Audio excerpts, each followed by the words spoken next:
Hind dear student, transition to quantum statistics में numerical है।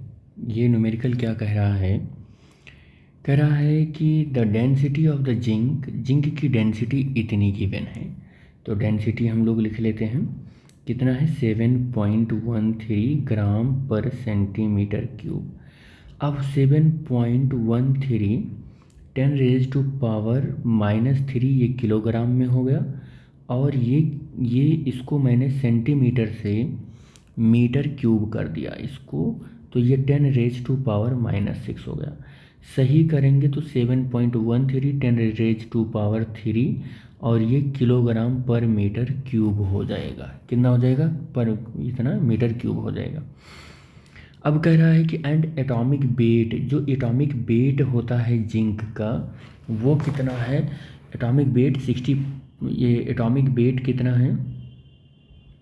Atomic weight है इसका 65.4 है। ठीक है, 65.4 है। और डेंसिटी इतनी गिवन है। डेंसिटी कितनी गिवन है? ये गिवन है 7.13 और इतनी ये 10⁻³ किलोग्राम पर मीटर क्यूब। सब काम किलोग्राम में कर रहे हैं तो इसको भी किलोग्राम कर लो आप। चलो, कैलकुलेट द फर्मी एनर्जी। तो फर्मी एनर्जी हमको कैलकुलेट करना है। तो Fermi energy equal to question mark. Fermi energy का फॉर्मूला क्या होता है? तो फर्मी एनर्जी का फॉर्मूला जो होता है वो होता है h²/2m × 3n/8πv और पावर 2/3। ये फर्मी एनर्जी का फार्मूला होता है।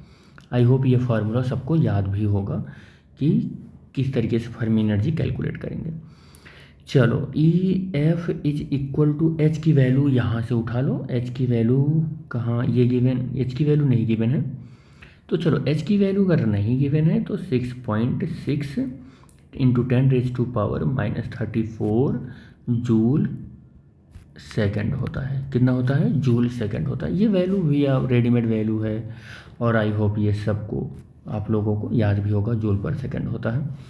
अच्छा, एक चीज़ और बता दें, मास ऑफ इलेक्ट्रॉन, ये भी आपको यहाँ पर लिखा होगा ना। अच्छा, एक बात और देखो, यहाँ मास ऑफ इलेक्ट्रॉन नहीं होगा। देखो मास ऑफ क्रिस्टल, ये देखो मास ऑफ क्रिस्टल गिवन है यहाँ पर।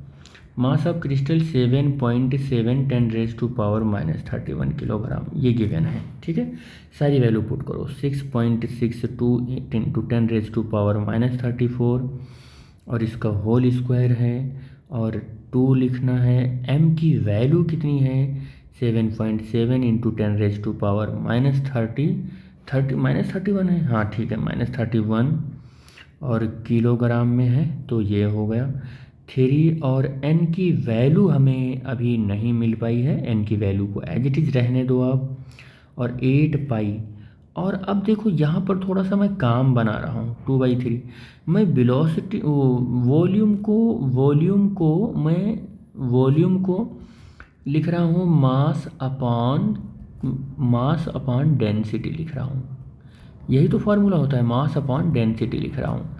और v equal to mass m density rho लिख रहा हूँ। ठीक है, तो अगर मैं यहाँ मास अपॉन डेंसिटी लिखूँगा तो अब आप देखो ज़रा कि ये डेंसिटी ऊपर आ जाएगी, डेंसिटी कूद कर ऊपर आ जाएगी। यहाँ पर देखो ये डेंसिटी ऊपर आ जाएगा। तो अब आपको देखो, और ये n नहीं है, ये n जो है वो अवोगैड्रो नंबर है, ये n। तो 6.62 × 10⁻⁻34 और 6.62 × 10⁻⁻34 इसका स्क्वायर था, तो हमने 2 बार इसको लिख दिया।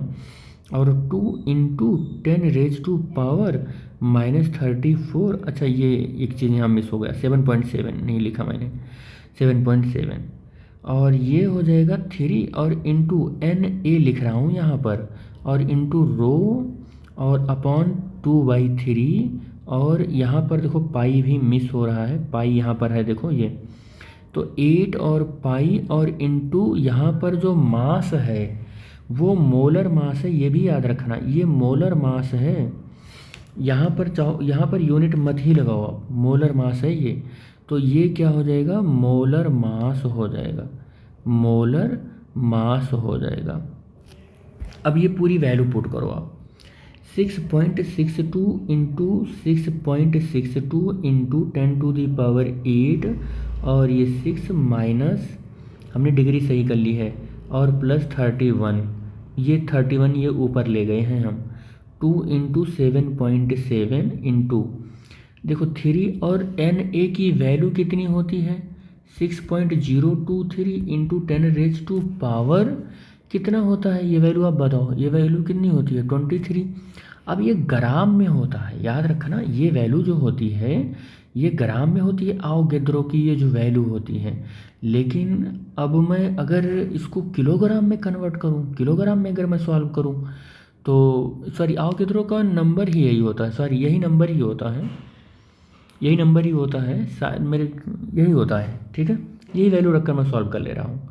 6.023 इंटू 10⁻23 और डेंसिटी अपान, देखो डेंसिटी अपान मोलर मास, इसको मैं ऐसे अभी लिखते चल रहा हूँ, यही ऐसे लिखते चल रहा हूँ, 2/3 और अपॉन में 8 और पाई की वैल्यू 3.14 लिख रहा हूँ।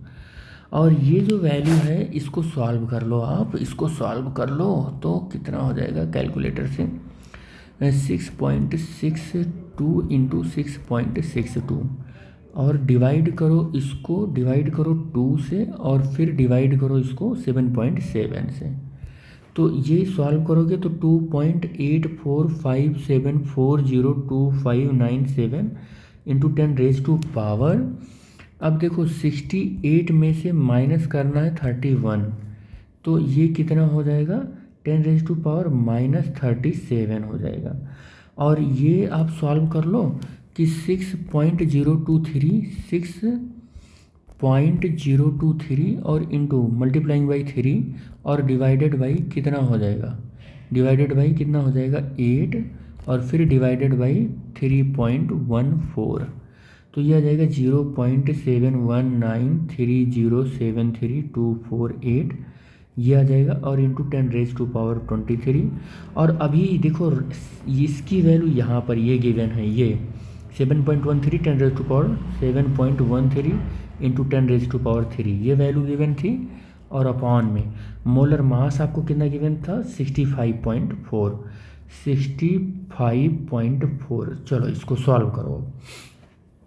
जब आप इसको अब सॉल्व करोगे तो अब पूरा वैल्यू सॉल्व होकर, मैं ऐसे डायरेक्ट लिख रहा हूँ आपको, लेकिन पूरा सॉल्व करना होगा कि ये वैल्यू कितना आएगा। तो ये वैल्यू सॉल्व होकर आएगा 17.78 इंटू 10⁻19 इतना आ जाएगा, और अपॉन, हाँ इतना ही आ जाएगा, जूल में आ जाएगा, इतना जूल में आ जाएगा, और ये आएगी फर्मी एनर्जी। लेकिन ये कह रहा है कि हमको इलेक्ट्रॉन वोल्ट में बताओ, किस में बताना है, इलेक्ट्रॉन वोल्ट में। तो इलेक्ट्रॉन वोल्ट में बताने के लिए 17.78 इंटू 10⁻19 को 1.6 इंटू 10⁻⁻19 इलेक्ट्रॉन वोल्ट से आपको क्या करना होगा, ये -19 होगा बेटा, ये -19 होगा, तो आपको डिवाइड करना पड़ेगा। तो फर्मी एनर्जी कितना आ जाएगा 17.78 अपॉन 1.6 आ जाएगा, ये पूरा कैंसिल हो जाएगा। और अब आप इसको क्या करो, अब आप इसको डिवाइड कर लो, तो 17.78 और डिवाइडेड बाई 1.6 कितना हो जाएगा 1.6। तो फर्मी एनर्जी जो आ रहा है वो 11 इलेक्ट्रॉन वोल्ट आ रहा है। तो आपका ये क्वेश्चन भी कंप्लीट हो गया, ये क्वेश्चन भी क्या हो गया, कंप्लीट हो गया, ठीक है। फर्मी एनर्जी 11 वोल्ट आ जाएगा अप्रॉक्सीमेटली, इस क्वेश्चन के लिए यही आंसर हो जाएगा, ठीक है। कैलकुलेट द फर्मी एनर्जी, ये क्वेश्चन हमारा सॉल्व हो गया।